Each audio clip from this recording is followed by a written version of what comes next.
start a test against the Boks of this nature, of this importance? Have you given this responsibility, just, whatever you've been through in the last few years and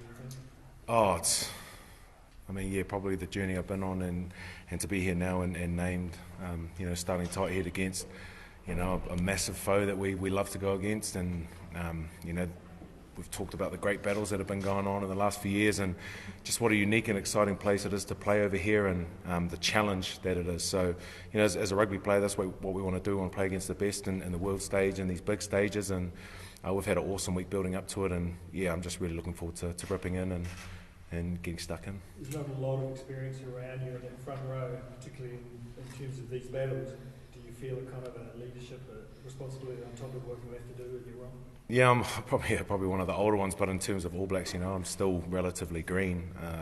But I've played with Samasoni quite a lot at Super Rugby level, and the way George Bower's been playing, he's probably one of our better players recently. So, try and add into what I can, but making sure I nail my stuff first, and then we can just grow together. And we've been doing little connection things this week and getting around each other, because although me and Sonny have played together quite a lot, we probably haven't played with George much, but it's been feeling pretty good. Angus, how do you guys adapted to the break foot scrum to occur, adjustment that to occur has to be done? Springboks have found that a little bit challenging. How have you guys found that? And have you been working on that specifically? Yeah, it's definitely something we've acknowledged and been working on. Obviously, with the the scrum rules changing, and probably in the last few years, the foot has been coming back, and there's been a lot of that load coming through. So can see where they're trying to get to and what they're working with, and trying to make it a bit safer and take away the axial loading. But it's definitely something you need to be aware of, and probably seeing where the foot of the opposition is going, and trying to take control of that space and make sure we're still balanced. So there's definitely been work-ons, but Greg Feek's been leading that, and we've been working really hard on it. Does it make it a bit more of a challenge? I mean, does it take a little bit of your power, and is there a bit more of a science to it, or does it come as second nature?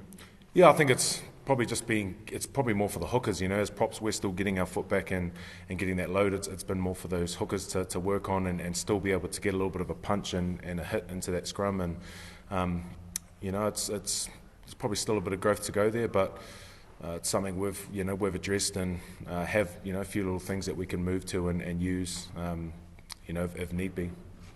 With Barrett, your coaches have been asked about the fact that South Africa is no longer playing in Super Rugby.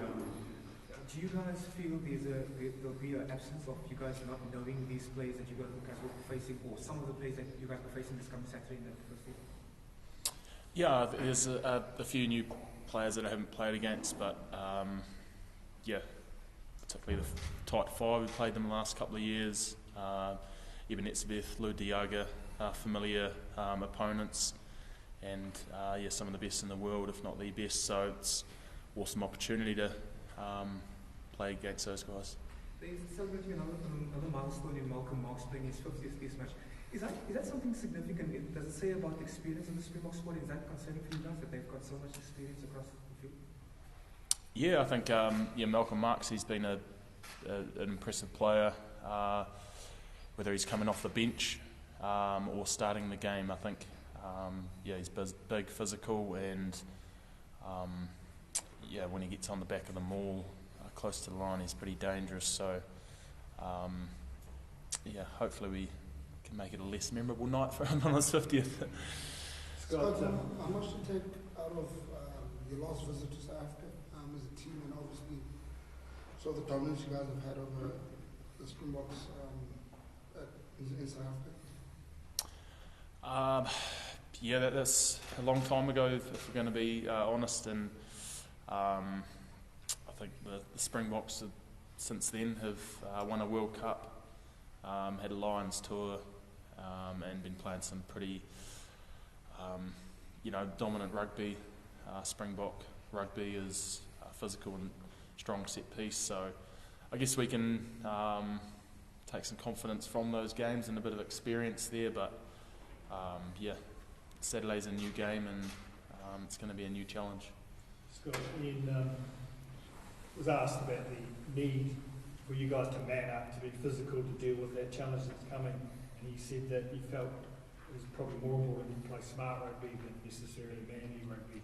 What are your thoughts on that balance of obviously needing to match that fire, that physicality, and also being smart about it?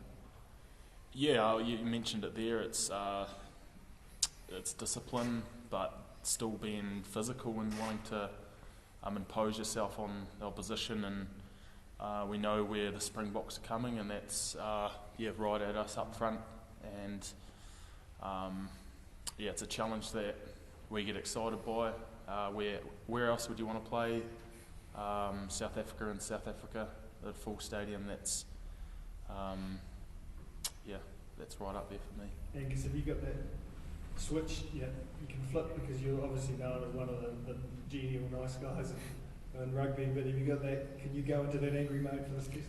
Yeah, I think it's probably not as much a angry mode, but it's being really confident in, I suppose for me, is the prep that I've done, so that I don't have to, be second guessing myself or thinking too much on Saturday. But once you cross the line, you have to be, otherwise you get caught out, and like Scott's talked about, the challenge we're facing, the physical battle, especially us up front in set piece, you have to change. And there'll be little things throughout the week that I'll be trying to get myself into that zone and get my contacts in and my tackles, and that will just set me up well for Saturday. So come the first whistle, we're just ready to go and we're loving it.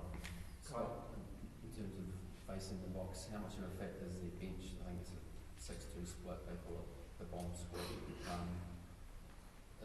Is it pretty relentless in terms of they bring on the next wave, particularly in the forwards?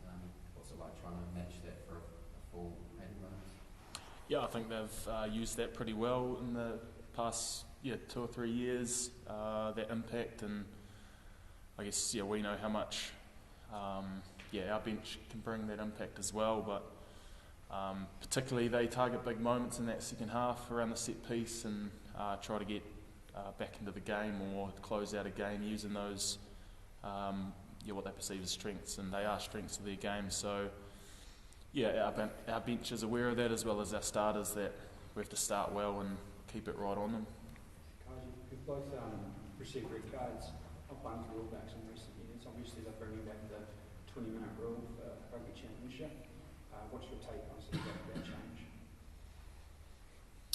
I guess that's actually news to me. Thanks for I actually didn't know that there was 20 minutes. So I think firstly it's a technical thing that we, around the tackle, we try to get right, and Angus alluded to with our work during the week that we're getting our height right, particularly against a low ball carrying team and a physical team. So we're working on our habits and making sure that we get that right.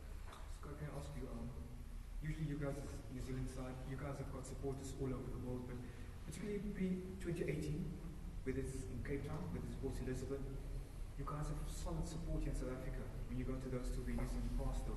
But now you're in a foreign venue, a venue you've never played before. Do you guys think you'll still have that solid support here come Saturday? Yeah, we're anticipating a pretty hostile environment. If there's All Black supporters there, that's a bonus for us. So,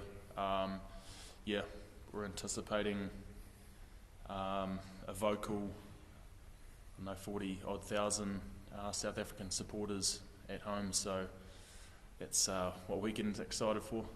Scott, how big a focus have lineouts been this week?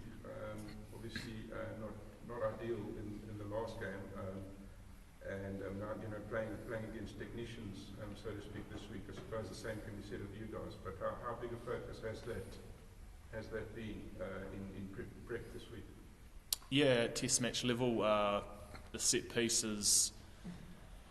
it's a huge part of our core roles as tight five, is giving a platform and also taking away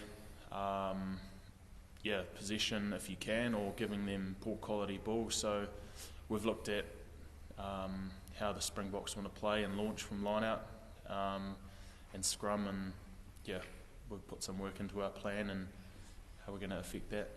Last question, please. It goes without saying that All Blacks haven't had the best set of results recently, but it also goes without saying that the Springboks haven't actually beaten the All Blacks in South Africa since 2014. Do you feel that actually sways the pressure gauge in the Boxing direction, that they've got the bigger point to prove at home? I think, regardless of historical results, the Freedom Cup's on the line. Both teams are going to be, gunning for a full 80 performance that, they can be proud of. So it's going to be a huge challenge, and we're excited by that. I guess regardless of pressures, there's going to be pressures on both sides, and whoever can exert the most will probably get the result.